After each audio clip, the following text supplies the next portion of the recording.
다시 한번 인사하겠습니다. 할렐루야. 네. 주님의 크신 은혜와 사랑이 우리 선한목자교회 모든 성도들에게 함께 하시기를 간절히 기원합니다. 네. 강사의 이름이 김광련입니다. 제가 태어났을 때 저희 아버지께서 제 이름을 김광련이라고 정해 주었습니다. 저는 강릉 김씨고요. 우리 집안의 돌림자가 년자입니다. 돌림자가 해년자인데 년자 들어가는 이름에다가 이름을 짓는 게 굉장히 어렵습니다. 저희 아버지께서 저를 낳고서 바로 잡을 광자에 해년자로 이름을 지었습니다. 해년자라고 하는 것은 역사를 말합니다. 해니까 역사. 혹시 역사가 삐뚤어지고 해가 삐뚤어지고 역사가 잘못되면 해를 바로잡는 사람, 역사를 바로잡는 사람이 되라고 하는 큰 뜻의 이름으로 광련이라고 이름을 정해준 것입니다. 제가 다 수용하기 어려울 정도의 큰 이름을 지어주신 거죠. 그런데 제가 사춘기 시절 제 중고등학교 친구들은 제 이름의 광자를 지멋대로 지들이 미칠 광자라고 그렇게 해석을 했습니다. 이 정도만 이야기해도 현명하신 성도들께서는 친구들이 저를 어떻게 부르며 놀렸는지 충분히 이해하실 수가 있습니다. 저는 중고등학교 다닐 때 제 이름 때문에 스트레스를 많이 받기도 했습니다. 그러나 저는 초등학교 4학년 때 구원의 확신을 얻었던 사람입니다.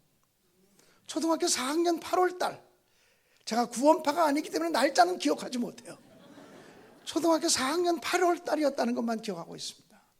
예수를 인격적으로 만나고 구주로 영접한 때가 초등학교 4학년이었기 때문에 그때 이후로 제가 그래 나는 예수에 미친 사람이다. 평생을 나는 예수에 미친 사람으로 살아갈 거다. 이런 결단을 하고 있었기 때문에 친구들이 지멋대로 제 이름에 광자를 붙여서 놀려도 저는 속으로 예방주사를 하나 놓고 냈습니다. 나는 예수에 미친 사람이다. 누가 뭐라 그래도 나는 예수에 미친 사람이다. 나는 평생을 예수에 미친 사람으로 살아갈 거다. 이런 결단을 하며 살곤 하였습니다. 이 정도만 얘기하면 강사의 이름에 대해서 의구심이 풀렸을 거라고 생각이 되어집니다. 제가 태어났을 때 저희 어머니는 아주 목숨을 걸고 기도하는 분이었고 예수 잘 믿는 분이었습니다. 저희 아버지는 하나님이 어디 있느냐? 하나님을 믿으려면 내 주먹을 믿으라. 이렇게 얘기하는 불신자 아버지였습니다. 저희 어머니는 아버지와의 그 슬하에 6남매를 두고 있었고 6남매 중에 제가 막내입니다. 제 위로 형님, 딸, 그리고 아들 이렇게 6입니다. 그런데 저희 어머니는 늘 그렇게 얘기했습니다. 새벽 기도 가서 기도해야 됐지만 당신은 아침이 너무나 바빴다고. 남편 우리 아버지가 은행을 다녔습니다. 그 당시 조흥은행을 다녔습니다. 1950년대 해방되기 전부터 조흥은행원이었습니다. 그래서 은행을 다니고 있었기 때문에 아버지가 아침 일찍 늘 양복을 입고 출근을 하십니다. 그리고 큰형, 둘째형, 셋째형, 큰 누나, 작은 누나, 제가 어릴 때에도 이미 그분들은 고등학교, 중학교 또는 대학교를 다니는 사람이었습니다. 나이 차이가 많이 났거든요. 그래서 우리 어머니는 아침이 되면 도시락을 7, 8개씩 싸야 되고 그 자녀들 학교 가는 거 뒷바라지하고 남편 출근하는 거 뒷바라지하고 나면 아침이 너무나 바빠서 아침에 새벽 기도를 할 수가 없었다고 이야기를 했습니다. 새벽 4시부터 일어나서 일을 시작했다고 이야기를 했어요. 그래서 우리 어머니가 내가 새벽 기도 못하니까 저녁 때 교회 가서 기도하리라. 하나님께 작정 기도를 이렇게 마음에 먹었습니다. 우리 어머님이 하나님 내가 하나님 앞에 저녁 기도를 3년 하겠습니다. 3년 하겠습니다라고 3년 작정 기도를 선포하면서 우리 어머님이 이렇게 배짱 있게 기도했습니다. 하나님 내가 하나님과 저녁 기도회를 3년 동안 할 터인데 이 3년 동안에는 하나님과 기도하기로 한 약속을 무엇보다 소중히 여기겠습니다. 생명보다 소중히 여기겠습니다. 이 기간 동안에는 시아버지가 돌아가도 못 갑니다. 가까운 친척이 돌아가도 나가 못 갑니다. 그러니까 하나님 망신당하지 않으려면 우리 가까운 친척 이 기간에 돌아가지 않도록 지켜주세요. 우리 어머니가 그렇게 아주 도전적인 믿음을 가지고 있는 분이었습니다. 지금 살아계시면 102살이에요. 돌아가신 지 12년이 됐습니다마는 어머님이 그렇게 기도하고는 저녁 때 기도하러 가야 되는데 그 당시에 제가 이제 한 2살, 3살, 한국 나이로 2살, 3살 간신히 걸어 다닐 수 있을 정도의 나이였습니다. 이 막내 아들을 재워놓고 예배당 가서 기도를 해야 되는데 막내 아들이 잠을 자지 않으면 하나님과 약속한 시간은 됐으니까 들쳐업고서 예배당을 향해 가셨습니다. 여러분은 여러분 생애에 가장 오래된 첫 번째 기억이 무엇입니까? 몇 살 때 기억이 가장 오래된 기억으로 남아 있습니까? 사람마다 좀 다르겠죠. 누가 나에게 목사님의 첫 번째 기억은 가장 오래된 기억은 무엇입니까? 라고 묻는다면 저는 어머니 등에 업혀서 미아리 꼭에 넘어서 있는 도남감리교회 언덕길을 올라가던 기억이라고 말하고 싶습니다. 어머님이 한두 번 저를 들쳐업고 가신 것이 아니기 때문에 수도 없이 저를 들쳐업고 포대기 씌워가지고 기도하러 예배당에 가신 거기 때문에 그 기억이 아주 오래된 기억으로 제 머릿속에 남아 있습니다. 제가 감사한 것은 제 생애 첫 번째 기억이 기도하러 가시는 어머니 등에 엎혀 있었던 기억, 그리고 도남감리교회에서 기도하는 어머니를 바라보았던 기억이 내 생애 거의 첫 번째 기억이었다고 하는 것에 대해서 저는 굉장한 감사를 드리고 있습니다. 어머님이 교회 오셔서 기도하시면 제가 생각할 때 도남감리교회 옛날 예배당에 한 두 번째, 세 번째 줄 정도에 어머님이 앉혀서 기도를 시작하시곤 하셨습니다. 불이 다 꺼져 있고 한두 개만 불이 켜져 있는 그 깜깜한 예배당에서 기도를 시작하시는데 어머니 친구들 한두 분이 같이 나와서 기도하는 분들이 있었습니다. 이게 1962년도, 1년도, 3년도 이전의 얘기를 지금 하고 있는 것입니다. 1962년도, 3년도 그때 이야기를 제가 하고 있는 거라고 생각이 되어져요. 저희 어머님이 한번 기도를 시작하면 1시간 반, 2시간 정도 기도하신 것 같아요. 눈물, 콧물이 범벅이 돼서도 기도하는 어머니의 모습을 늘 보고 나서는 뭐 그렇게 웃을 일이 많은지, 뭐 그렇게 서러운 일이 많은지, 아버지, 그리고 눈물, 콧물을 쏟으며 기도하는 어머니를 보곤 했습니다. 어머니가 기도하는 동안 너무 심심하니까 제가 교회당을 뛰어다니며 놀기도 하고, 그렇지 않으면 강대상에 올라왔다가 내려갔다 올라왔다 내려갔다 하면 놀았습니다. 그리고 강대상에서 벌렁 눕기도 하고, 어린 시절이니까 어릴 때부터 강대상에 올라갔다 내려갔다 올라갔다 내려갔다 하면 놀아서 그런지 저는 지금까지도 강대상에 올라갔다 내려갔다 하면 노는 목사가 되고 말았습니다. 할렐루야. 어릴 때부터 어머니가 기도하는 모습을 보고 자랐습니다. 그런데 우리 아버지가 예수를 믿지 않았어요. 제가 초등학교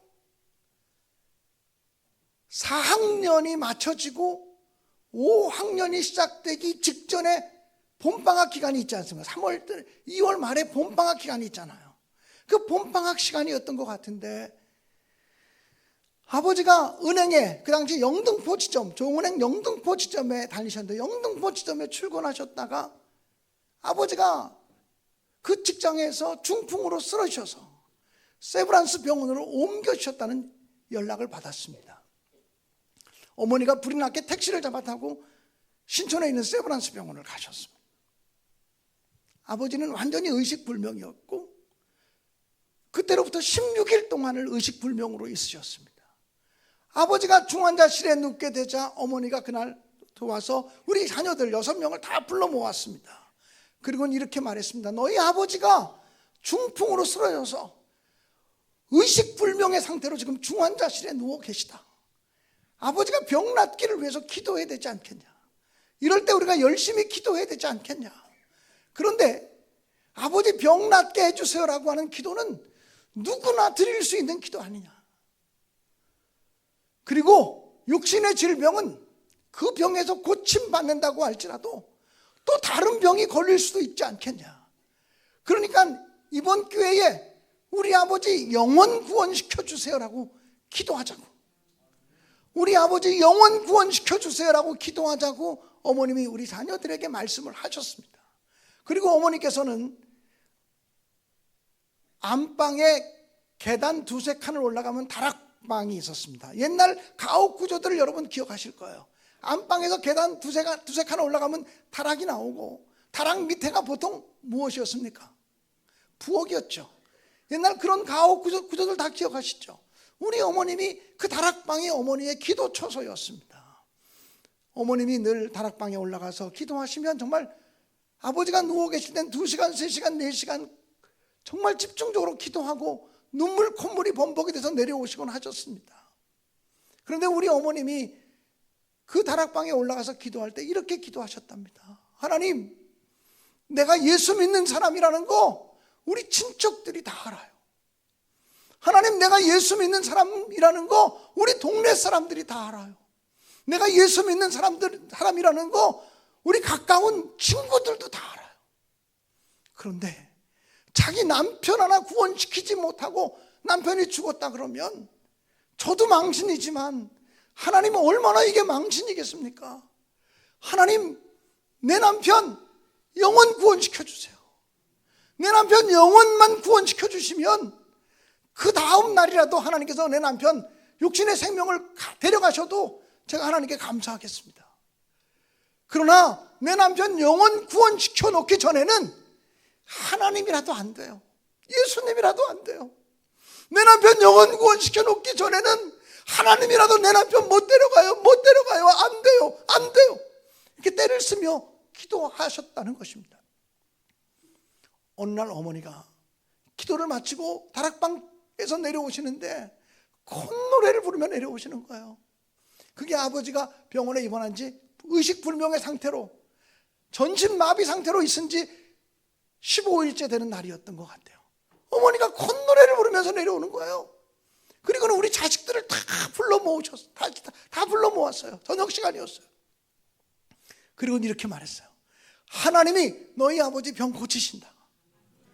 무슨 기도하다가 확신이 드셨는지 하나님이 너희 아버지 병 고치신다. 그러면서 그 다음 말이, 그래서 내일 너희 아버지 퇴원시킬 거다. 그때 저는 초등학교 4학년 5학년 때였지만 우리 형님들은 세 사람이 다 대학생 때였거든요. 합리적인 이성을 가지고 있고 합리적인 생각을 가지고 있는 사람들인데, 너희 아버지 하나님이 고치신다. 그래서 내일 내가 너희 아버지를 세브란스 병원 중환자실로 퇴원시킬 거다. 이렇게 말할 때 우리 형님들이요 깜짝 놀라면서, 엄마 무슨 소리예요? 아버지 지금 중환자실로 나오면 그날로 돌아가셔요. 중환자실로 나오면 몇 시간 내로 돌아가실 수도 있어요. 우리 어머님이 무슨 소리야? 하나님이 고치죠. 하나님이 고치죠. 모두가 이해할 수 없었습니다. 어머님이 이렇게 얘기하셨습니다. 내가 다락방에 올라가서 기도했어. 하나님, 내가 예수 믿는 사람이라는 거 우리 동네 사람들이 다 알아요. 우리 친척들이 다 알아요. 내 친구들이 다 알아요. 내가 지독히 예수 잘 믿는 사람이라는 거, 지독히 교회 열심히 있는 사람이라는 거 온 동네 사람들이 다 아는데 자기 남편 하나 구원시키지 못하면 하나님 망신이에요. 하나님, 그러니까요, 내 남편 영혼만 구원시켜 놓으면 다음 날이라도 데려가시라니까요. 그러나 내 남편 영혼 구원시켜 놓기 전에는 하나님이라도 안 돼요. 예수님이라도 안 돼요. 있을 수가 없어요. 안 돼요. 때를 쓰면서 기도하는데, 눈물 콧물이 범벅이 돼서 기도하는데 어머니 손에 너무나 부드러운 촉감이 느껴지더라는 거예요. 세상에 이렇게 부드러운 촉감이 있을까? 눈물 콧물이 범벅이 되신 어머니가 눈을 슬그머니 떠서 이렇게 바라봤더니 하얀 세마포옷이 흐르고 있고, 어머님이 그 세마포옷을 붙들고 씨름하고 있는 환상을 보신 거죠. 자기 자신의 모습을 환상으로 보고 있는 거예요. 세마포 옷자락이 누구의 옷자락이었을 것 같아요? 누구의 옷자락이었을 것 같아요? 예수님의 옷자락이었죠. 여러분이 그렇게 느끼신 것처럼 우리 어머니도 그 순간 내가 예수님의 옷자락을 붙들고 지금 기도하고 있구나, 내가 기도하다가 예수님의 옷자락을 붙잡았구나, 이렇게 깨달으신 거죠. 그 순간 하나님의 말씀이 떠오른 거예요. 복음서에 보면 가버나움 마을에 12년 동안 혈루증으로 고생하던 한 여인이 병원에 가서 의사들을 만나보고 약사들을 만나봐도, 그리고 가지고 있는 모든 돈을 다 허비했지만 병은 점점 더 중해지고 낫지 못하고 있는 상태인데, 그리고 가진 것도 이제는 다 허비하여서 다시 이제 치료받을 수도 없을 만큼 절망적인 상태였는데 자기 마을에 예수님이 지나가신다는 소문을 듣게 된 거예요. 근데 그 순간 이 여인의 마음속에 내가 예수님의 옷자락에만 손을 대어도, 예수님의 옷자락에만 손을 대어도 내 병이 나을 거라고 하는 믿음이 생겼어요. 그래서 이 여인이 예수님을 만나기 위해서 거리로 뛰쳐나갔어요. 그때 예수님은 회당장 야이로의 딸이 죽어가고 있다는 얘기를 듣고서 회당장 야이로의 집을 향해 급하게 걸어가고 있었어요. 성경에 보면 정말 예수님이 죽어가는 그 어린 딸을 고칠 수 있나 없나를 보기 위해서 수많은 사람들이 애워싸 밀면서 가고 있었다고 말했어요. 이 여인이 예수의 옷자락을 만지려면 예수님을 애워싸 밀며 가는 사람들을 해치고 들어가야 됐을 거예요. 그 사람들을 다 해치고 들어가서 예수의 옷자락을 만진 순간 12년 동안 자기를 괴롭혔던 하혈하는 병이 멈춰진 것을 깨닫게 됐어요. 그 순간 이 여인으로서 부인병이니까, 하혈하는 병이니까 나 이런 병이 있다고 얘기하기도 부끄러운 병이었기 때문에 자기의 병이 고침받는 것을 느끼면서 돌아서서 나오려고 하는데, 급하게 회당장 야이로의 집으로 가시던 예수의 발걸음이 턱 멈춰지시면서 누가 내 옷에 손을 대었느냐 찾으시러, 누가 내 옷에 손을 대었느냐. 그때 그때 제자들이 말하기를, 예수님 그게 무슨 소리입니까? 지금 이렇게 많은 사람들이 애워싸 밀면서 가고 있습니다. 여러분, 애워싸 밀면서 가고 있었다는 것은 예수님과 접촉한 사람이 있었다는 말이에요, 없었다는 말이에요? 있었다는 말이에요. 애워싸 밀면서 가고 있었다는 말은 예수님의 옷자락과 접촉된 사람이 있었다는 말이에요, 없었다는 말이에요? 있었다는 말이에요. 그런데 예수님이 누가 내 옷에 손을 대었느냐라고 물으시니까 제자들은 그 질문 자체를 이해할 수 없었어요. 아니, 지금 이렇게 많은 사람들이 예수님과 지금 예수님을 만지기도 하고 예수님과 접촉하기도 하고 예수님을 밀기도 하고 예수님의 옷자락에 지금 우리 눈으로 볼 때도 예수의 옷을 만진 사람이 한두 명이 아닌데 갑자기 왜 그 질문을 하시는지 이해할 수 없었어요. 예수님은 아마 그렇게 말씀하고 싶었을 거예요. 너희들은 모른다. 내가 지금 장난스럽게 내 옷자락 만진 사람을 찾고 있는 줄 아니? 우연히 내 옷자락 만진 사람을 찾고 있는 것인 줄 아니? 사람에게 밀려서 내 옷자락 만진 사람을 찾고 있는 줄 아니? 믿음을 가지고, 마음의 소원을 가지고 내 옷자락을 만진 사람이 있다라고 말씀하시는 거예요. 그리고 주님 말씀하시기를 내 능력이 그에게로 나갔느니라고 말씀하세요. 내 능력이 그에게로 나갔느니라. 여러분, 이 부흥성회라고 하는 것은요, 예수님이 말씀으로 이 선한목자교회를 지나가시는 시간이라고 합니다. 말씀이 선포되는 시간마다 말씀의 옷을 입으신 주님이 이 자리를 지나가는 시간이라고 저는 분명히 믿어요. 누가 예수의 옷자락을 만질 수 있겠습니까? 이번 부흥성회를 통해 누가 예수의 옷자락을 만질 수 있겠습니까? 우리 박 목사님은 강사 목사님을 소개받아 초청하면서 이번 성회 기간 동안에 우리 교인들 중에 우리 교인들이 많이 은혜 받았으면 좋겠다, 이렇게 기도하셨을 거예요. 우리 교인들이 많이 은혜 받았으면 좋겠다. 근데 목사님 죄송한데 저는요 이렇게 기도하고 왔어요. 목사님, 하나님, 제가 우리 박 목사님 초청을 받아서 선한목자교회에서 말씀으로 부흥을 하며 섬기게 되는데 하나님, 한 사람만 은혜 받게 해주세요. 정말 한 사람만 제대로 은혜 받게 해주세요. 한 사람만 예수의 옷자락 만지게 해주세요. 한 사람만 인생의 문제가 완전히 해결되게 해주세요. 그 사람이 누구일지 모르지만, 그 사람이 어떤 사람일지 모르지만 가장 간절히 사모하는 마음으로 가장 간절한 소원의 마음을 가지고 주님 앞에 나와서 주님의 옷자락을 붙잡는 사람이 누구일지 모르지만 그 사람에게 주님의 능력이 옮겨지게 해주세요. 그 사람에게 주님의 권능이 옮겨지게 해주세요. 이렇게 기도하고 왔어요. 나는 몰라요.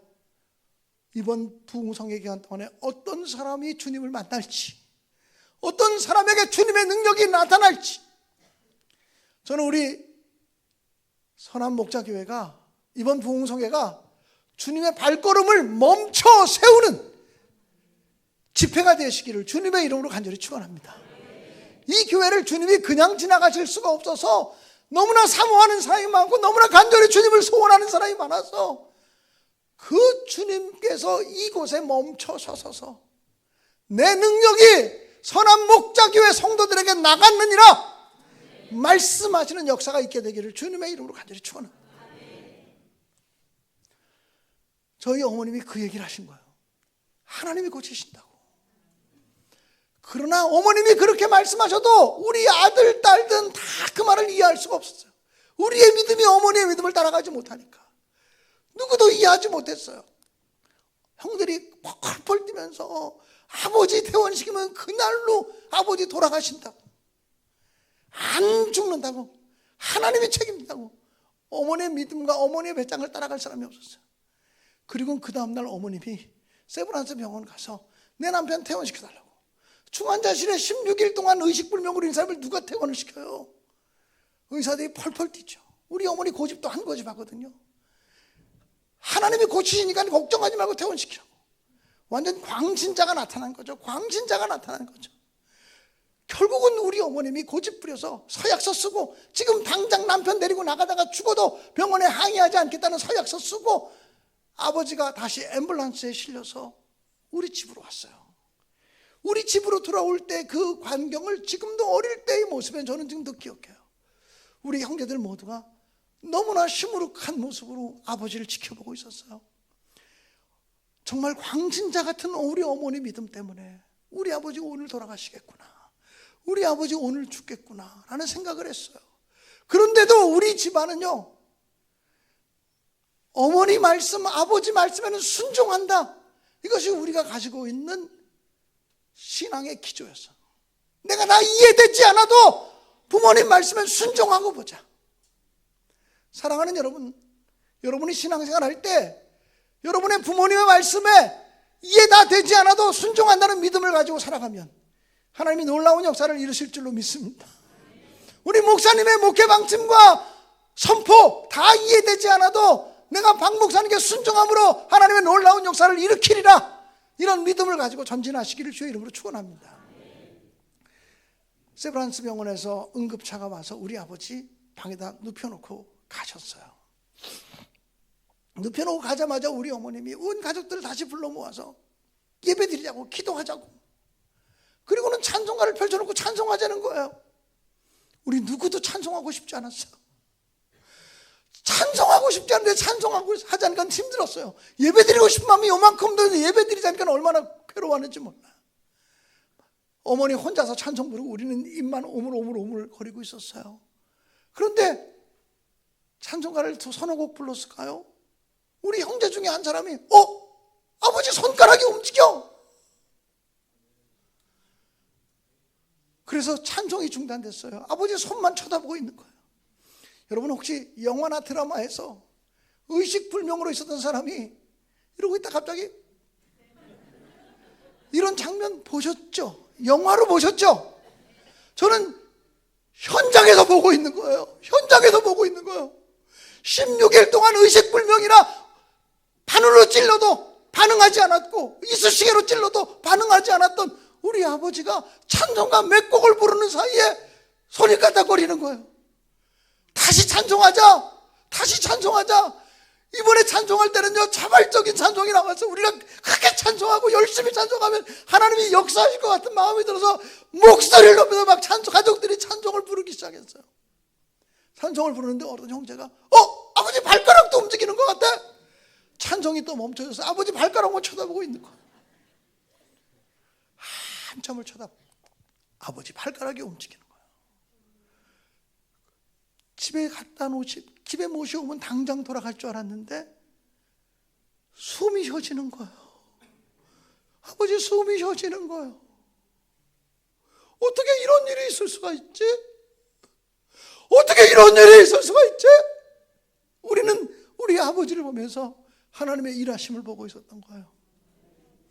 우리 아버지가 한 일주일쯤 지나니까 눈을 뜨셨어요. 아버지가 눈을 뜨셨을 때 우리 가족들의 궁금한 점은 16일 동안 의식불명으로 있었는데 온몸이 마비가 되셨는데 우리를 기억하실까? 그래서 모두 다 아버지의 얼굴 앞으로 다 들이밀고 아버지 내가 누구야? 내가 누군 줄 알아? 내가 누군 줄 알아요? 물었어요. 우리 아버지가 너는 큰아들 누구? 넌 둘째 아들 누구? 넌 셋째 아들 누구?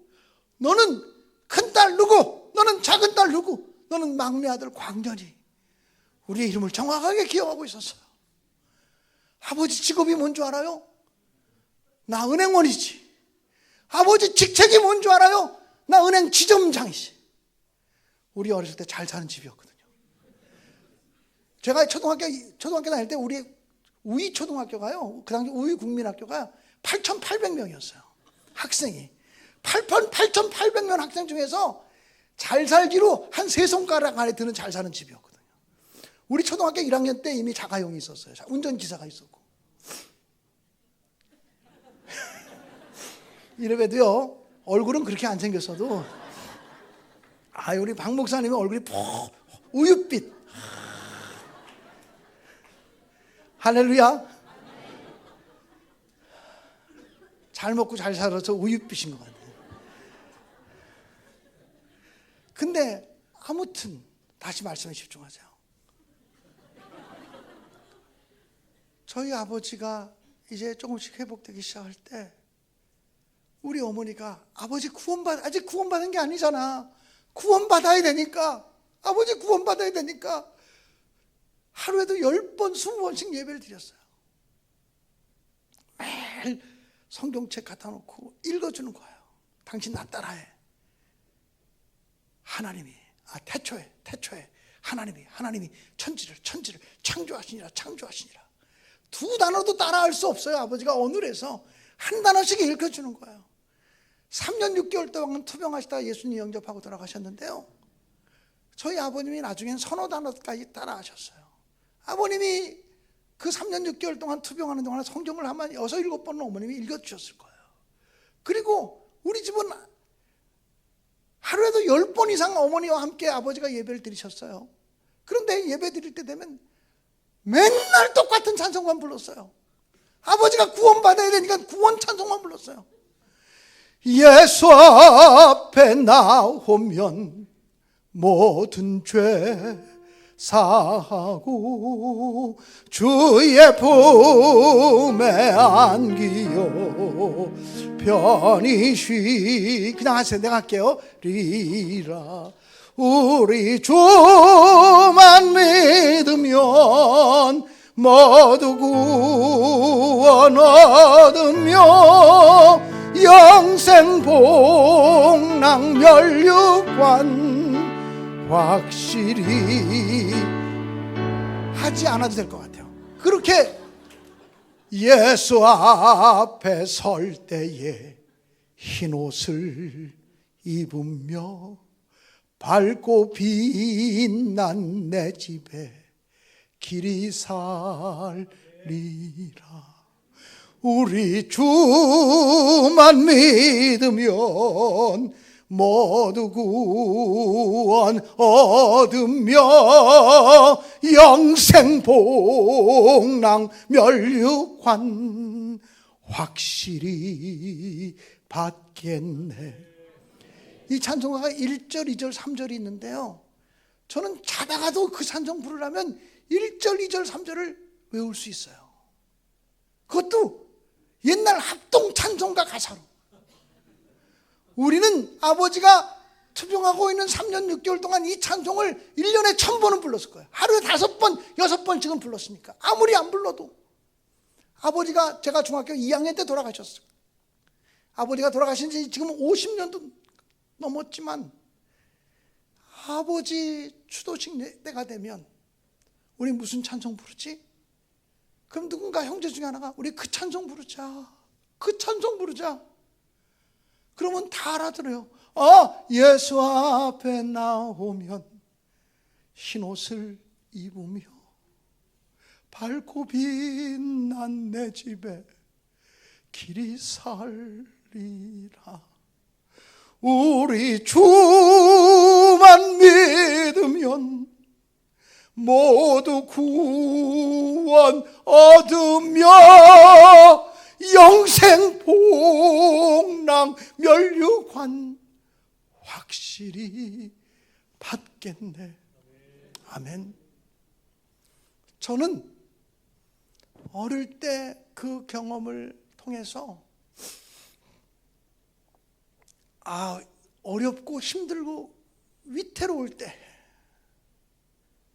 우리가 바르게 기도해야 하나님이 들으시는구나 라고 하는 사실을 깨닫게 됐어요. 우리가 바르게 기도해야 하나님이 들으시는구나. 제가 감리교 신학대학을 입학하고 1979년도에 감리교 신학대학을 입학하고 2학년까지 마치고 난 다음에 80년 12월 31일 날 입대 영장을 받았어요. 군대 들어오라고 하는 입대 영장을 받았어요. 그 입대 영장을 받고 나서 제가 어머니에게 가서 엄마, 당신의 막내 아들이 군대 가게 됐어요. 그랬더니 우리 어머님이 군대 잘 갔다 와. 큰아들, 둘째 아들, 셋째 아들 다 갔다 왔으니까 아무 걱정 안 해도 돼. 갔다 와. 하나도 걱정을 안 해주시는 거예요. 나는 마음에 좀 두려움이 있는데 우리 어머님이 다 가면 다 제대한다고 걱정하지 말라고 그러는 거예요. 너무 믿음 좋게 말하니까 너무 조금 섭섭하더라고요. 그래서 제가 우리 어머니한테 이런 부탁을 했어요. 어머니의 막내 아들이 군대 가게 되면 어머니가 날마다 기도하시겠지만 이렇게 기도해 주시면 좋겠다고. 어머니의 아들이 편안한 부대에 떨어지게 해달라고는 한마디도 기도하지 않으셨으면 좋겠다고. 그건 하나님이 기뻐할 만한 기도가 아닌 것 같다고. 모든 사람들이 그냥 드리는 기도일 것 같다고. 어머니의 아들이 군대 가면 편안한 부대에 떨어지게 해달라고 기도하지 말고 군대 가서도 하나님의 일을 계속하게 해달라고 기도해달라고 부탁을 했어요. 지금의 제가 아니고 20살, 21살의 김광년이가 그런 기도 부탁을 했어요. 기특해요, 안 기특해요? 기특해요, 안 기특해요? 기특하죠. 제가 우리 교회 담임 목사인데 우리 권사님 장로님들의 가정에 자녀들이 이렇게 군대 갈 때쯤 되면요, 부모님들이 엄마 아빠가 군대 가는 아들을 끌고서 제 담임 목사실로 와요. 목사님, 제 아들이 군대 가게 됐어요. 제가 뭐라고 기도해 줄까요? 라고 얘기하기도 전에 목사님 편안한 부대 가게 해달라고 좀 기도해 주세요. 그렇게 부탁하는 권사님 장로님들이 얼마나 많은데, 나는 내가 20살 21살 때 우리 어머니 아들이 군대 가는데 편안한 부대 떨어지게 해달라고는 한마디도 기도하지 마시라고. 하나님이 기뻐하는 기도가 아닐 것 같다고. 군대 가서도 하나님의 일을 계속하게 해달라고만 기도해달라고 기도 부탁을 했어요. 그리고 저도 논산 훈련소라서 훈련 받으면서 계속 그 기도를 드렸고 우리 어머니도 그 기도를 계속 드렸어요. 제가 훈련을 마치고 처음으로 자대 배치받은 부대가 1사단 통신대대였어요. 1사단이 어디냐면 광탄에 있어요. 혹시 여기 계신 분들 중에는 오산리 순복음 기도원 가보신 분들이 계실까요? 있으시겠죠? 오산리 순복음 기도원에서 바로 반대편에 내다 보이는 부대가 1사단이에요. 전두환 사단이에요. 전두환 대통령이 사단장으로 있었는데 전두환 사단이라 그래요. 그 부대는 경례를 전진이라고 붙이기 때문에 전진사단이라고 말하기도 해요. 1사단 사단 본부 안에 통신대대가 있었어요. 제가 통신대대에 저녁 늦게 도착을 했어요. 신병이죠. 그랬더니 그날 밤에 점호를 하고 그래서 불을 꺼주길래 누웠어요. 그런데 그 본부 중대 내무부 반장인가 하는 친구가 야, 불 켜! 불 켜! 그래서 다시 불을 켜더라고요. 그러더니 다 일어나 앉아! 누워있던 병사들 한 80명 정도가 다시 앉았어요. 이 내무반장이 이렇게 말했어요. 우리 대대에 오늘 신병이 3사람이나 들어왔는데 우리가 어떻게 그냥 잘 수 있겠냐? 노래 하나씩 듣고 자자. 이렇게 말했어요. 그 얘기인즉슨 저를 보고도 하나 노래하라는 얘기 아니겠어요? 저는 제일 끝에 있었거든요. 앞에 두 친구가 있었고, 근데 앞에 두 친구가 무슨 노래를 불렀는지 걔가 기억하지 못해요. 두 친구가 노래를 부르는 사이에 저는 내 순서가 되면 내가 도대체 무슨 노래를 부를까만 생각하고 있었어요. 근데 거기 예수 믿지 않는 사람들이 거의 대부분이니까 내가 가요나 유행가나 이런 거를 좀 불러야겠다는 생각이 어떻게 들었어요. 근데 제가 가요나 유행가나 이런 것들을 가사를 처음부터 끝까지 기억할 자신이 없었어요. 어떤 노래를 불러도 끝까지 노래를 부를 것 같은 생각이 들지가 않았어요. 그 당시에 뭐 오동잎 한잎 이런 노래도 유행했었고, 뭐 토요일 밤에 이런 것도 유행했었고 다 그랬지만, 조용필 노래 돌아와요 부산항 이런 것도 유행했지만, 그런 거 제가 끝까지 가사를 다 기억할 거라고 생각이 안 들었어요. 가사 다 기억하는 걸 불러야 될, 끝까지 불러야 될 텐데 이런 생각이 들었어요. 그러다가 두 사람 순서가 끝나고 제 순서가 됐어요. 난 노래 아직 정하지도 못했는데 제 순서가 됐어요. 그래서 갑자기 떠오른 생각이 79년도 80년도가 박정희 대통령 때가 통치할 때인데 감리교 신학대에 데모 무척 많이 했거든요. 물러가라 하고 데모 엄청 많이 할 때거든요. 데모 할 때마다 불렀던 노래가 생각이 났어요. 애따 모르겠다, 이 노래나 불러야 되겠다. 근데 군대에서 그거 부르면 될까요? 안 될까요? 안 될 것 같잖아요. 근데 이게 건전가요라, 지금 제가 이런 이 노래를 혹시 부르면 여러분들이 아니 그것도 그 당시에는 금지곡이었어? 그것도 못 부르게 하는 노래였어? 하고 깜짝 놀랄 거예요. 제 순서가 됐어요. 제가 노래했어요. 긴 밤 지새우고 풀잎마다 맺힌 진주보다 더 고운 아침 이슬처럼 내 맘의 소름이 아라리 맺힐 때. 너무 은혜 받는 것 같아서 이 정도만 부르겠습니다. 이 노래를 끝까지 다 불렀어요. 근데 앞에 두 친구가 노래를 부를 때는 80명쯤 되는 중대원들이 가만히 있었는데, 제 노래가 끝나고 나니까 80명쯤 되는 중대원들이 일제히 함성을 외쳤어요. 소리를 질렀어요. 뭐라고 소리할게요? 뭐라고 소리를 질렀게요? 예, 맞아요. 앵콜이라 그랬어요. 아마 앞에 두 친구보다 내가 조금 더 잘 불렀던 모양이에요. 앵콜! 일제히 막 앵콜 나왔어요. 잘 불렀던 모양이에요. 그땐 지금보다 더 미성이었겠죠. 20대 목소리니까. 지금은 60대 중반의 목소리니까 이 목소리지만 그때는 미성이었지 않겠습니까? 앵콜을 받았는데 간신히 데모할 때 생각난 노래 하나 불렀는데 또 노래하라 그러니까 무슨 노래 해야 될지 몰라가지고 꿀먹은 벙어리처럼 가만히 있었어요. 그랬더니 어떤 친구 하나가 소리 질렀어요. 야 임마, 앵콜을 받았으면 빨리 노래해야 될 거 아니야? 빨리 잠자야 될 거 아니야? 그랬어요. 제가요, 죄송합니다, 아는 노래가 없습니다 그랬어요. 그랬더니 노래 잘한다고 앵콜을 불렀는데 아는 노래가 없다 그러니까 막 깔깔거리고 웃기 시작했어요. 그 순간 어떤 친구 하나가 너 사회에서 뭐 하다 왔어?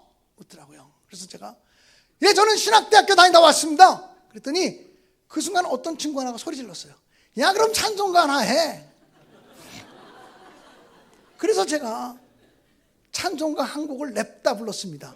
저 높은 곳을 향하여 날마다 나아갑니다. 내 뜻과 정성 모두어 날마다 기도합니다. 내 주여 내 발뻗드사 그곳에서 게 하소서. 그곳은 빛과 사랑이 언제나 넘치옵니다. 이렇게 찬양을 했어요. 그런데 제 노래가 끝나자마자 또 80명쯤 되는 중대원들이 일제히 함성을 외쳤어요. 뭐라고 외쳤을까요? 아, 이번엔 앵콜이 아니었어요. 이번엔 앵콜이 아니었고, 여러분이 그랬던 것처럼 80명쯤 되는 중대원들이 아멘! 하고 외쳐줬어요. 근데 그 놈들이 다 예수 믿는 놈들도 아니고 교회 다니는 놈들도 아닌데, 군대 와서 주일날 교회 끌려가기도 하고 뭐 이러다 보니까, 아, 그래도 찬송 하나 끝날 때는 아멘 하는 게 예인가 보다. 그래서 아멘을 외쳤어요.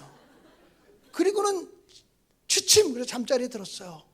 저는 그때 그 사건이 제 인생을 바꿀 만한 너무나 큰 사건이었다는 것을 그 다음 날이 돼서나 알게 됐어요. 그 다음 날 아침에 일어나니까 그 다음 날 오후 늦은 시간이 되어야 제가 3년 동안, 그 당시 제 군대 생활은 33개월이었거든요. 33개월 동안 군대 생활을 할 수 있는 중대가 배치가 되니까, 중대 배치까지가 끝나야 자대 배치가 끝난 거거든요. 중대 배치가 있을 때까지 대대 본부 중대에 머물면서 식당 가서 일을 도와주라 그랬어요. 식당 가서 일을 도와주고 있었어요. 하루 종일 쌀도 씻고 감자도 씻고. 감자 씻는 얘기 좀 하나 해드릴까요? 여기 어린아이들이 있으니까. 군대에서 감자 어떻게 씻는지 아세요? 감자 박스를요, 이만한 통에다가 한 2박스, 3박스를 집어넣어요. 그리고 장화를, 허벅지까지 차는 장화를 신어요. 그리고 그 박스에 들어가서 막 감자를 밟아요. 그러면 굵은 흙은 떨어져요. 그러면 쑥 내보내요. 그리고 또 물을 넣고 계속 밟아요. 그럼 또 흙이 떨어지겠죠? 또 내보내요. 서너 번 그렇게 한 다음에 흙 묻은 감자를 썰어요. 그리고 국에 집어넣어요. 그리고 나서 펄펄 끓으면 그 감자에 붙은 흙들은 다 떨어져요. 그 대신에 배식할 때 원칙을 가르쳐줘요. 국을 떠줄 때 바닥을 긁지 마라. 바닥을 긁으면 돌들이 소리쳐 일어나리라. 그러니까 위에서 살짝 퍼주라는 거예요. 그리고 국 배식이 다 끝나고 밑에 흙이 자벅저벅해요. 그렇게 다 먹고 자랐어도 건강하게 지금까지 살아있으니 염려하지 마세요. 여러분의 자녀들 염려할 거 없어. 그렇게 그날 그렇게 이제 감자도 닦고 뭐 또 쌀도 씻고 이러고서 있는데, 저녁 시간이 4시 한 45분쯤, 군대에서 45분쯤 되거든요. 저녁 4시쯤 됐는데 대대 주임 상사 한 분이 대대 식당으로 막 뛰어내려오시는 거예요. 김광년이 누구야? 김광년이 누구야? 저의 이름을 부르는 거예요. 그래서 제가 김광년입니다. 그랬더니, 야, 너 대대장님이 널 부르셔. 빨리 대대장실로 올라가. 아니, 군대에 나를 알만한 사람이 아무도 없는데 대대장님이 나를 부르신다니 이게 무슨 소린가. 그래가지고 감자 씻고 그러려고 옷이 다 군복이 젖었었거든요. 올라가서 젖지 않은 군복으로 갈아입고, 그리고 대대장실을 막 뛰어 올라갔어요. 올라가서 대대장실 문을 두드렸죠. 그랬더니 그 통신대대에선 대대장이 제일 높거든요. 그보다 높은 사람이 없거든요. 들어와! 그러더라고요. 그래서 딱 들어가서 대장님이 딱 서 계세요. 전체 이병 김광년 대장님께서 부르셔서 왔습니다. 딱 경례를 했죠. 그랬더니 그 순간 그분이 저를 보고, 자네 신학생이야? 자네 신학생이야? 이렇게 묻는 거예요. 그래서 제가 예, 신학생입니다. 그랬더니 그래? 잠깐만. 그랬더니 자기 책상에 가더니 요것보다 더 작은 성경책이 있었어요. 까만 성경책이었는데 요것보다 조금 더 작은 성경책을 갖고 오시더니 어디를 폈는지도 모르겠어요.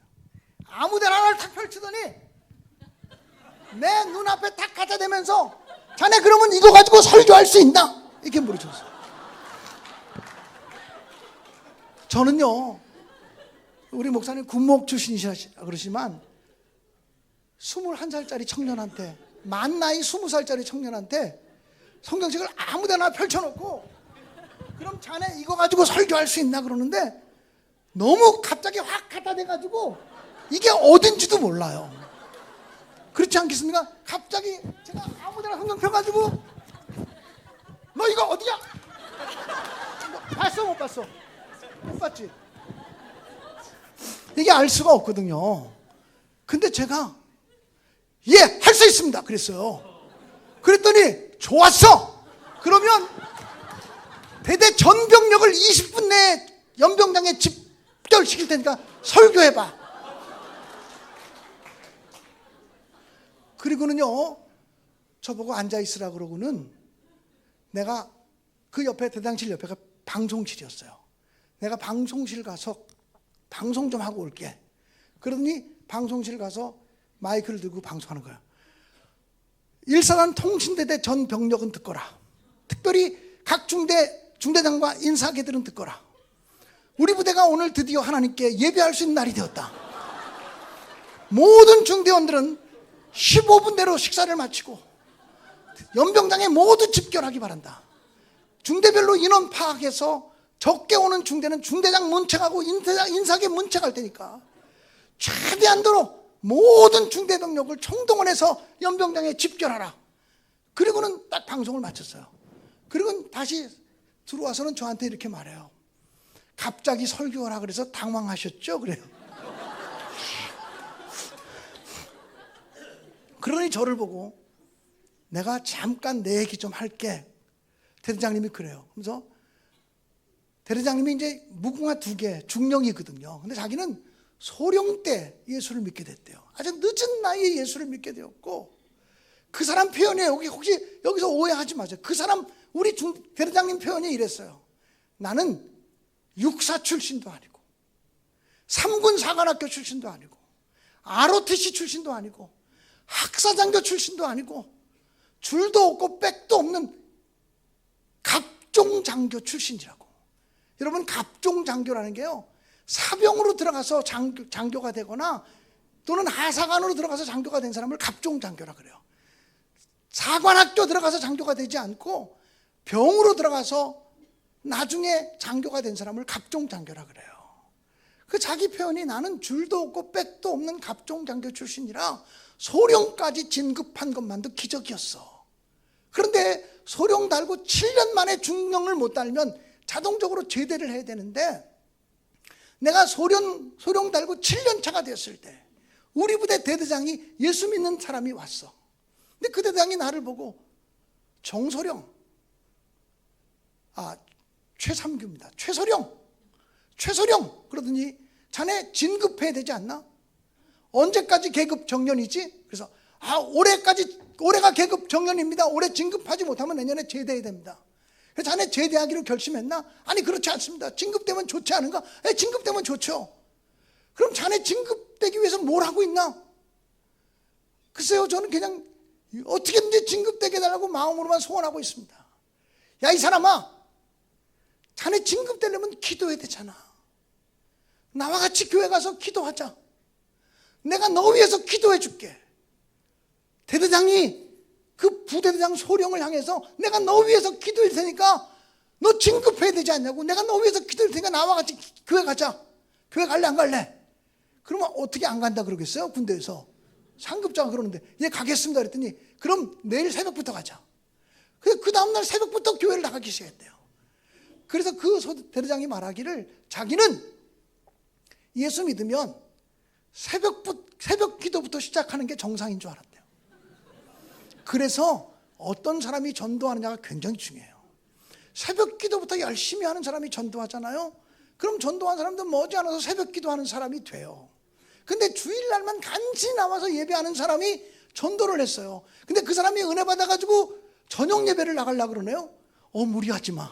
그런다니까요.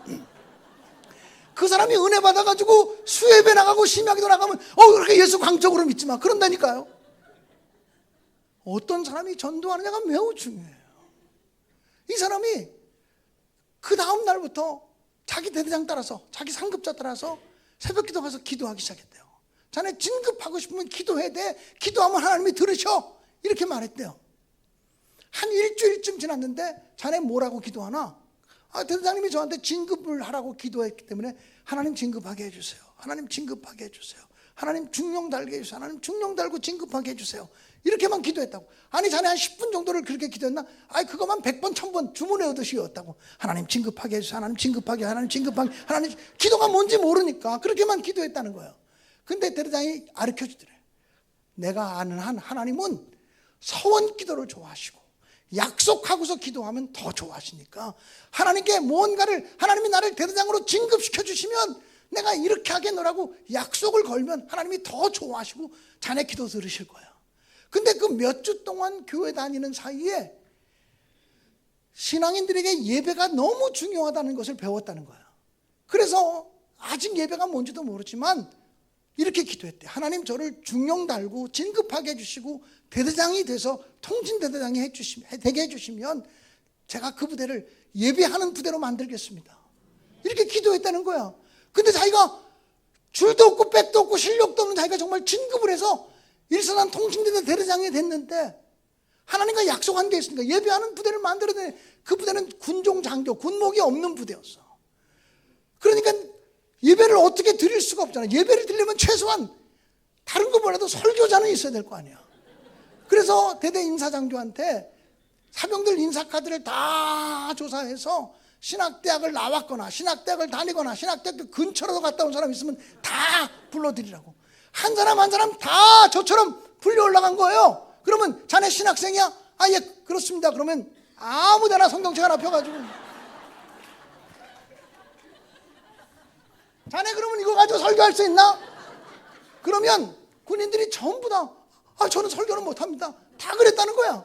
그러면 이 사람은 예수 믿은 지 1년밖에 안 된 사람이기 때문에 아니 신학교 다니는 사람이 성경도 못해 설교도 못해 이 가짜 같은 놈들 나가! 소리쳐서 내보냈다는 거야.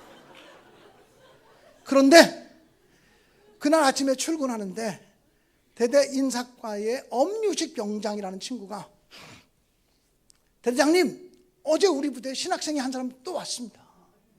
그런데 찬송가를 잘 부르는 거 보니까 설교도 할 것 같습니다. 그랬더니 그래서 제가 불려간 거예요.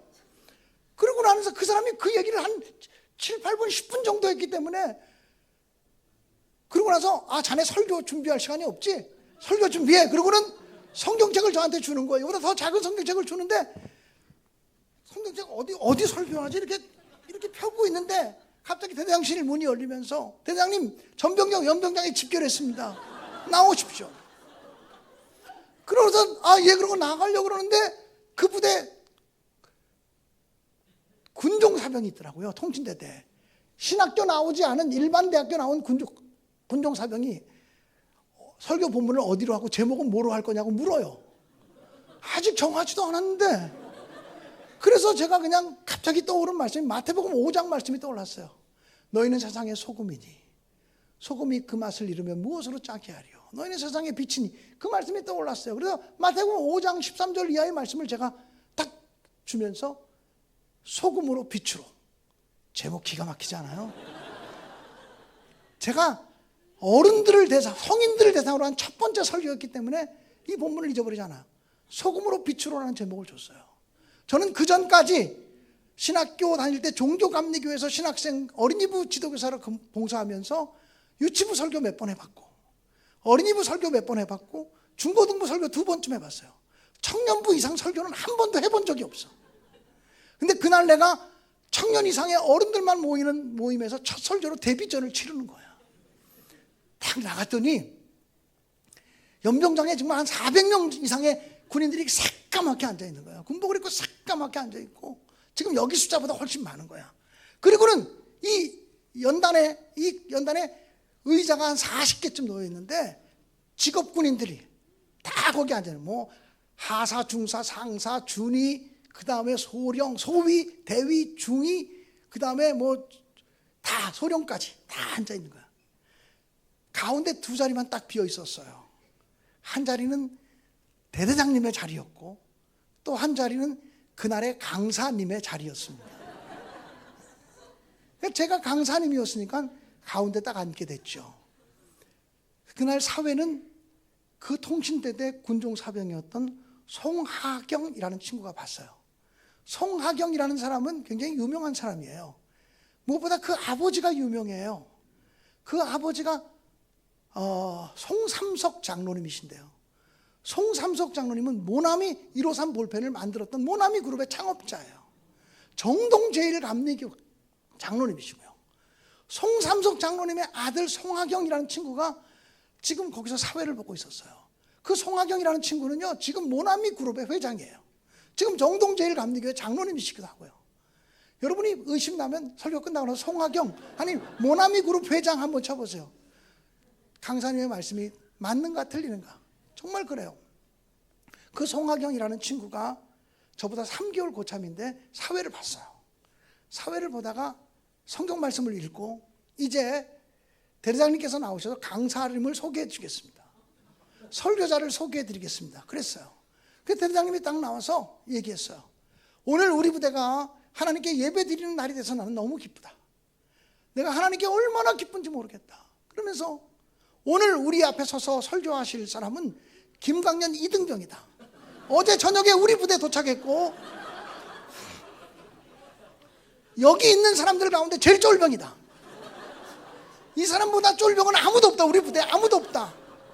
그러면서 나보다 쫄병이 설교한다고 떠들고 장난하고 졸지 말고 설교를 잘 듣기를 바란다. 내가 뒤에서 불꽃 같은 눈동자로 쳐다보겠다. 이렇게 얘기를 하셨어요. 그리고 나서 제가 이제 설교하러 나갔어요. 다 고참이잖아요. 아, 뒤에는 다 장교들이고 앞에도 다 고참들이잖아요. 새까맣게 다 고참들이에요. 전체 이병 김광년 이제부터 설교하겠습니다. 그리고 설교를 시작했어요. 경례를 부추했더니 사람들이 깔깔거리고 웃기 시작했어요. 그렇게 설교 시작하는 사람이 없잖아. 깔깔거리고 웃기 시작했어요. 그러면서 소금으로 빛으로라는 제목으로 설교하기 시작했어요. 40년도 훨씬 넘은 이야기이기 때문에 지금 다 기억나지 않아요. 그렇지만 설교할 때 피드백이라는 게 있잖아요. 이 사람이 내 설교를 잘 듣고 있는지 전달되고 있는지 느껴지잖아요. 지금 여러분 가운데 한 사람도 좋은 사람이 거의 없거든요. 아까 처음에 졸다가 잠 다 깼어. 잠 다 깼어. 지금 재밌는 얘기하니까 잠 다 깼거든요. 다 지금 뚫어져라. 애기들까지 다 나를 쳐다보고 있어요.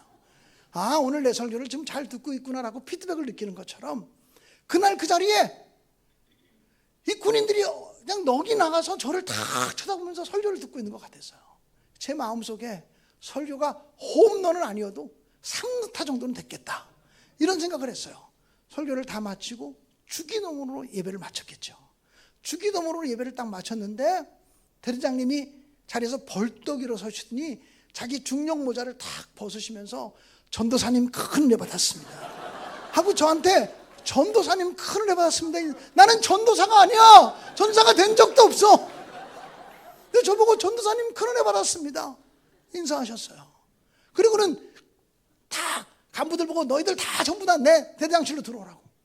대대장실 넓지도 않은데 간부들 40명이 다 들어가서 다 서 있었어요. 그날의 강사님은 나만 소파에 앉아 있었어요. 그리고는 대대장님이 다시 일어나셔서 오늘 너무나 큰 은혜를 받았다고, 너무나 큰 은혜를 받았다고 그러면서 이 김광현 이등병이 자대 배치가 다 끝났냐고. 인사과장이 예 끝났습니다. 어느 중대냐고. 통신대대 용어로 하면 운용중대인데 통신대대 용어 쓰면 잘 모르니까 통신대대 나온 사람은 알겠지만 운용중대는 3중대라고 칩시다. 아, 3중대라고.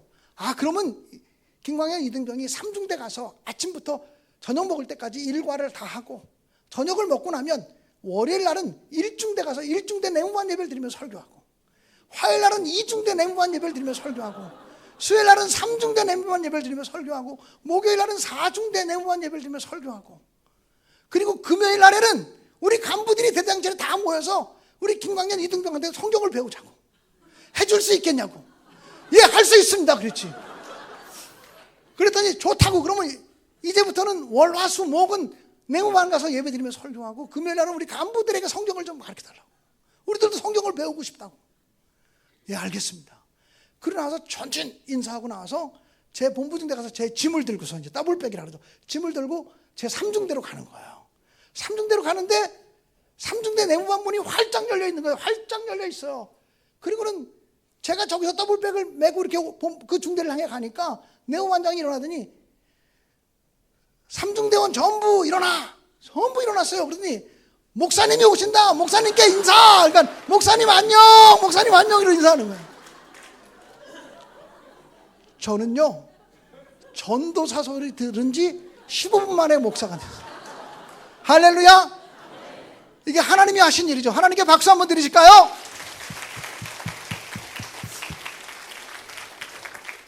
그리고는 그 다음 주일부터는 월, 화, 수, 목은 내무반 예배드리고 금요일 날은 대대 간부들에게 설교하기 시작했어요. 제게 주어진 교재는 한 권도 없었어요. 성경책 한 권밖에 없었어요. 성경책 한 권 들고 20살짜리가 21살짜리가 일주일에 5번씩 설교를 해야 되는 거예요. 근데 이게 가능했던 이유는 뭐냐면 제가 초등학교 5학년 때부터 큐티를 했어요. 초등학교 5학년 때부터 하루도 빠지지 않고 큐티했고, 제가 신학대학교 들어가기 전까지 성경을, 신구약을 10번 이상 읽었고 신약 성경은 30번 이상을 읽었던 사람이에요. 신학대학을 졸업할 때 성경 구절을 300구절 이상을 암송하고 있었던 사람이기 때문에 하나도 겁나지 않았어요. 내가 좋아하는 말씀 하나만 고르면 얘기할 수 있다고 생각을 했어요.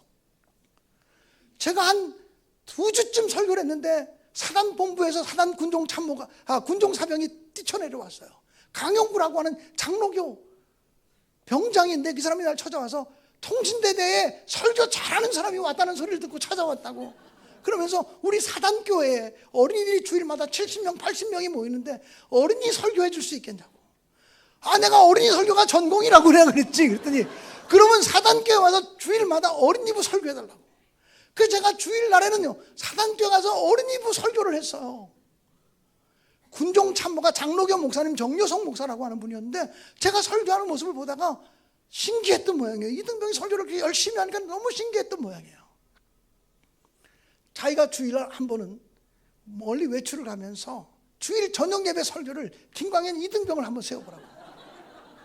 사단교회인데 그때 1사단 사단장이 김울권 장군이었고 육사 12기 김울권 장군이었고 부사단장이 육사 17기 김진영 장군, 육군 참모총장까지 있던 김진영 장군이었어요.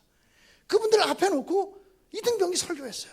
하나도 겁나지 않았어요. 하나님 말씀 전하는 거니까 하나도 두렵지 않았어요. 그 사람들도 하나님 말씀 들어야 되는 사람이니까. 장군이 무슨 소용이 있어? 별이면 무슨 소용이 있어? 하나님 말씀 들어야 돼. 당신들도 구원받아야 되는 사람이니까 목숨을 걸고 하나님 말씀 전했어요. 설교 끝나고 나가니까 설교자라고 딱 서 있으면 사단장이 나오면서 전사님 큰 은혜 받았습니다. 인사하고 부사단장 김진영 장군이 전사님 은혜 받았습니다 하고 나가셨어요. 제가 예전에 군목이었던 윤용진 목사 혹시 아시나요? 윤용진 목사가 국방부 교회 담임하고 있을 때 저를 초청해서 국방부 교회 가서 설교했어요. 국방부 교회에서 설교했더니 거기에 장군, 예비역 장군들만 별 4개짜리들만 8명이 앉아있더라고요. 별 4개 이상만 8명이 앉아있더라고요. 김진영 장군도 앉아있었어요.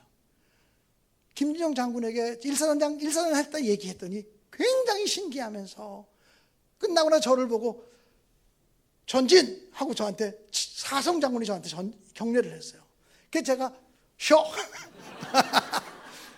그렇게 안 했지만 사성 장군의 격려를 받았어요. 목사님, 제가 목사님께 격려하고 싶습니다. 천친! 육군 참모총장 출신이 저한테 그렇게 격려해 주셨어요. 네, 장군님 이랬죠. 장군님. 사랑하는 여러분, 그러나 쉽지 않았어요. 내무반에 가니까 대대장님은 중대마다 가서 설교하라 그랬지만 내무반에 어떤 병장 하나가 김광현 너 설교하러 가지 마. 대대장님이 시켰다고 네가 갈 줄 알아? 내가 허락하지 않으면 못 가. 너 가지 마. 너 교회 가지 마. 하고 방해했어요. 주일날 교회 못 가게 했어요. 그래도 교회 가겠다고 얘기했더니 들어가지 못하냐고. 난 교회 가야 되겠다 그랬더니 이 자식이 건방지기가 짝이 없다 그러면서 그 당시 신발을 까만 고무신을 신고 있었어요. 찰 고무신을 신고 있었어요. 찰 고무신을 가지고 후리빼땡하면서 야구 방망이 휘두르시 후리빼땡하면서 제 따귀를 갈렸어요. 여기 중에서 찰 고무신으로 따귀 맞아보신 분이 있나요? 아무도 없죠. 얼마나 아픈지 볼따구가 다 떨어져 나간 것 같았어요. 들어가지 못해. 저는 그래도 교회 가야 되겠습니다. 그래도 말씀을 전하러 가야 되겠습니다. 그랬더니 아직 정신 못 차렸네. 그리고 이쪽 따귀까지 그 찰고무신으로 한 대를 진짜 후리빼띵으로 날렸어요. 볼따구가 떨어져 나갈 때가 됐어요. 근데 양쪽을 맞으니까 균형 감각은 잡히더라고요. 들어가지 못해? 저를 죽여보십시오. 교회 안 가나? 그랬더니 그 사람이 빗자루를 확 내 몸 안에 집어던지면서 앞으로 김광현이가 교회 간다 그럴 때 막는 놈이 있으면 나한테 죽을 줄 알아. 김광현은 전쟁이 나도 교회 가. 이렇게 얘기했어요. 그리고서요, 제가 내무반에서 군대에서는 보통 이렇게 뭐 하나 한 사람 잘못하면 단체 기합 받잖아요. 단체 기합 받으면 저도 엎드려 뻗치고 뭐 꼬나바가 하고 뭐 이러고 있으면요, 그 단체 기합을 준 뭐 선임하사나 이런 사람들이 제 앞에 오다가는, 야 김광규 넌 일어나. 너 벌 주면 내가 하나님께, 나 하나님 믿는 사람도 아니지만 내가 하나님께 벌 받을 것 같아서 너 벌 못 주겠어. 너 일어나. 너 찝찝해. 벌로 일어나. 이렇게 됐어요.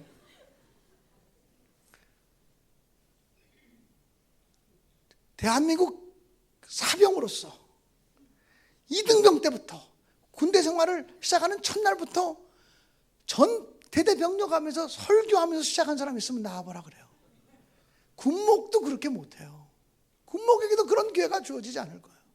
일주일에 5번, 6번씩 설교하면서 군대 생활을 한 사람이 있으면 나와보라 그래요. 아무도 없을 거예요. 저는 지금도 종종 그런 생각을 해요. 어떻게 나에게 그런 은혜가 주어졌을까? 내가 뭔데? 대체 내가 뭔데? 내가 누구이기에 하나님이 나에게 그런 은혜를 허락하셨을까? 하나님께 진실로 묻곤 해요. 대답은 한 가지인 것 같아요. 대답은 뭐냐면, 너 하나님이 기뻐하는 거 구했잖아. 너 하나님이 좋아하는 거 구했잖아. 그거예요. 오늘 우리가 읽었던 요한일서 5장 10절에 보면, 5장 14절에 보면, 그를 향하여 우리의 가진 바 담대한 것이 이것이니 그의 뜻대로 무엇을 구하면 들으심이라 그랬어요. 아무거나 구하면 하나님이 들으시는 분이 아니라고 말했어요. 그의 뜻대로 무엇을 구하면 들으신다. 하나님의 마음에 맞는 거, 하나님이 기뻐하는 거, 하나님이 좋아하시는 거, 그것을 구해야 하나님이 주신다 라고 말씀하고 있어요. 기독교를 가리켜서 기도하는 종교라 그래서 기독교라고 많이 해요. 기독교는 기도하는 종교, 기독교다. 근데 여러분, 기독교만 기도가 있습니까? 불교인들도 기도해요. 무속신앙을 가진 사람들도 기도해요. 불교인들이 기도할 때 보면요, 100일 기도가 쉽게 기도해요. 우리 예수 믿는 사람들은요, 길게 작정 기도하면 40일 작정 기도해요. 40일 작정 기도하면 대단한 걸로 알아요. 근데 불교 믿는 사람들은요, 조금 작정 기도하면 100일 기도해요. 조금 길게 작정하면 1000일 기도해요. 우리하고 달라요. 정한수 한 그릇 떠놓고 기도하는, 냉수 한 사발 떠놓고 기도하는 무속신앙의 사람들이 기도할 때 그냥 자다 부시시한 모습으로 와서 기도하지 않아요. 목욕 재개하고 한복 갈아입고 목욕 재개하고 와서 기도해요. 기도하는 모습만 보면 그들이 우리보다 더 정성스러운 것 같고 우리보다 더 거룩한 것처럼 보여지기도 해요. 그래도 정한수 한 그릇을 떠놓고 기도하는 삼신 할머니 또는 애기 귀신에게 기도하는 그들을 가리켜서 우리는 신앙인이라고 말하지 않아요. 신앙과 우상이 다른 점은 뭘까요? 신앙과 미신의 다른 점은 뭘까요? 미신의 다른 점은 뭘까요? 미신이라고 하는 것은, 무속신앙이라고 하는 것은 신에게 내가 빌고 또 빌어서 신을 내가 변화시키겠다는 거예요. 신을 변화시켜서 내게 해코지 하지 않는 신으로, 내게 복주는 신으로 신을 변화시키겠다는 거예요. 어떻게든지 돈을 주고 타일르기도 하고 지성을 들이기도 해서 신을 변화시켜서 신이 내게 복을 주도록, 신이 내게 해코지 하지 않도록 신을 변화시키겠다는 게 무속신앙의 기도의 목적이에요. 기독교 신앙은요, 내가 열심히 하나님께 기도함으로 하나님을 변화시키겠다는 게 아니에요. 하나님을 변화시키는 것이 아니라 기도하면서 하나님을 알아가고 하나님의 마음을 발견해서 하나님 앞에서 내가 변화되어져 가겠습니다. 하나님 앞에서 내가 하나님의 마음을 품은 사람으로 변화되기 원합니다. 이게 신앙인들의 기도라는 거예요. 그러니까 하나님 앞에서 내가 변화되어져 가면, 신 앞에서 내가 변화되어져 가면 이건 신앙이라고 말하는 거고, 신을 자꾸든지 돈을 쓰고 재주를 쓰고 이래서 신을 어르고 달래서 신을 변화시키려고 하는 것을 무속신앙이라고 얘기하는 거예요. 우리는 참 많이 기도해요. 하나님께 이렇게도 구하고 저렇게도 구하고 통성으로 다 기도해요. 그런데 결국 우리의 기도는 정한수 한 그릇 떠놓고 기도하는 사람의 기도에서 크게 차이 나지 않는 것 같아요. 하나님, 내 아들 잘 되게 하시고 대학교 붙게 하시고 직장 취직하게 하시고 무병장수하시고 내 남편 진급하게 하시고 그렇게 해주시길 간절히 바랍니다. 이런 거예요. 예수님의 이름으로 비나이다. 예수님의 이름으로 비나이다. 삼신 할머니 그것이 예수님의 이름으로 바뀌었을 뿐이에요. 장군 할아버지가 예수님의 이름으로 바뀌었을 뿐이에요.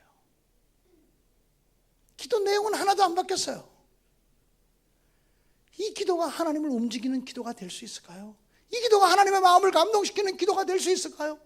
이렇게 기도하는 사람에게 하나님이 역사하실 수 있을까요?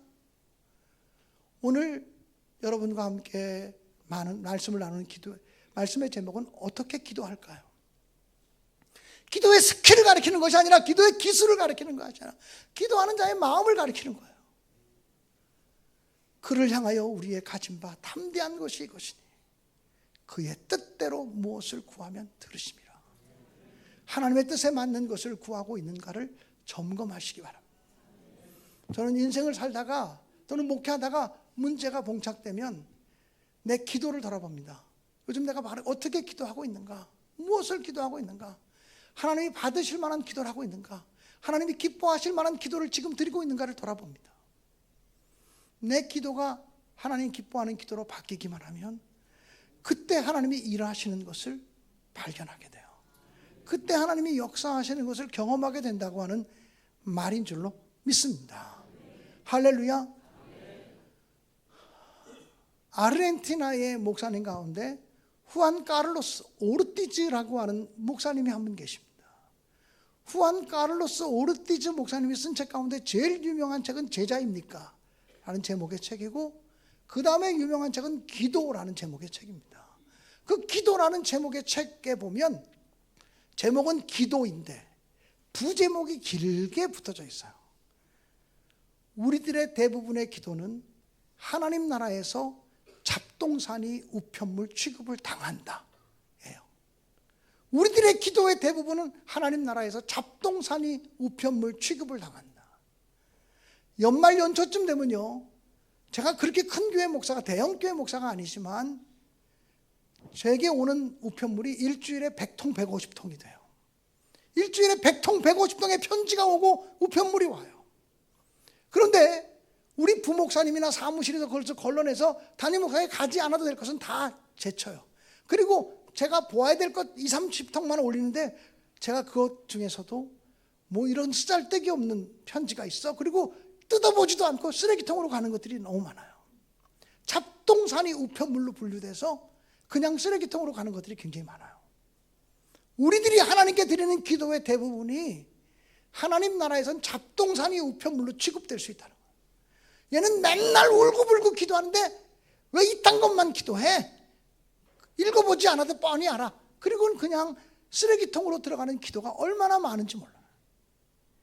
하나님이 감동할 만한 기도, 하나님이 감동할 만한 기도, 하나님이 움직이지 않으면 견딜 수 없는 그런 기도를 우리 함께 드려볼 수 있기를 간절히 바랍니다. 사랑하는 여러분, 저는 지금도 내 어머니를 통해서 위기를 당할 때 바르게 기도해야 하나님이 들으시고 기적이 나타난다는 것을 배웠어요. 또 저의 군대 생활의 경험을 간증을 통해서 내가 하나님이 기뻐하는 기도를 드리니까 하나님이 일하시고 역사하셨구나라고 하는 사실을 경험하곤 해요. 사랑하는 여러분 모두가 오늘 하나님이 기뻐할 만한 기도를 드리는지 점검하시고 마음의 근심과 염려를 다 떨쳐버리고 진짜 하나님께 바르게 기도하는 믿음의 사람들로 살아갈 수 있게 되기를 간절히 바랍니다. 세게 기도하는 것도 중요하고 오래 기도하는 것도 중요하고 그렇지만 더 중요한 것은 바르게 기도하는 거예요. 바른 기도가 하나님의 마음을 움직인다고 하는 사실을 꼭 기억하시면서 우리 함께 저와 함께 찬송하시고 찬송으로 결단하시고 통성으로 기도하다가 자유롭게 하기를 바랍니다. 7번의 설교가 준비됐어요. 거의 7번의 설교가 다 저의 간증과 연결이 되어져 있을 거예요. 여러분이 이 말씀을 통해서 은혜 받으시기를 간절히 바라고 사모하는 마음으로 꼭 참석하시기를 부탁합니다. 마음속에 근심 있는 사람 주 예수 앞에 다 아뢰어라. 우리 찬송하겠습니다.